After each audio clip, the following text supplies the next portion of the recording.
Здравствуйте! Сегодня наш 9-й урок. Я думаю, что уже можно начинать составлять предложения. Давайте попробуем составить небольшой рассказ о себе. Естественно, для начала необходимо поздороваться. Да? То есть, если вы в неформальной обстановке, то мы говорим «хаума» – «здравствуй».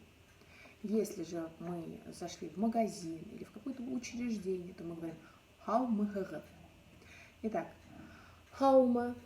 Меня зовут Алия. Минен исемем. Исем переводится как имя. То есть мое имя. Здесь вы вставляете свое имя. Минен исемем Алия. Мне столько-то лет. В данном случае я написала 25. На самом деле мне, конечно, больше. Меня 25 яш. То есть яш переводится как лет, меня мне. Меня 25 яш. Дальше мы говорим о своей принадлежности какой-то профессии, либо то, чем мы сейчас занимаемся. Да? Например, я студент. Мин студент. Я студент. Мин студент. И говорим, откуда мы. То есть я живу в Уфе. Мин Üfül'e yaşayım. Yaşarga жить, да, переводится, то есть мин yaşayım. Мин Üfül'e yaşayım. Давайте заодно приспрягаем этот глагол.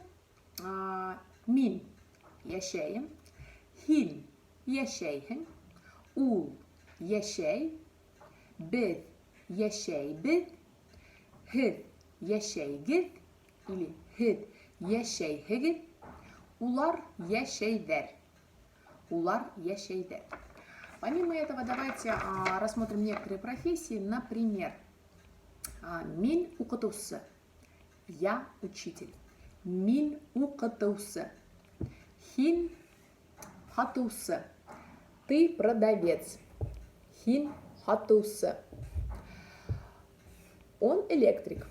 Ул электрик. Ул электрик. Мы врачи. Кстати, множественное число формируется вот добавлением вот такого окончания. В данном случае без врачтар. Без врачтар. Они рабочие. То есть эшсе – это единственное число. Рабочий, работник. Они работники. Они рабочие.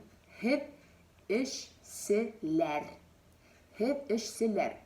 Разница в окончаниях есть. Она придет со временем, вот когда чем больше вы будете слышать или читать башкирский тексты на башкирском языке, слушать башкирскую речь, это, скажем так, интуитивно, уже подсознательно вы сможете выбирать правильное окончание. Итак, вы рабочие, хет эшселер, и они певцы, улар ерсылар. Улар ерсылар. Спасибо. До свидания.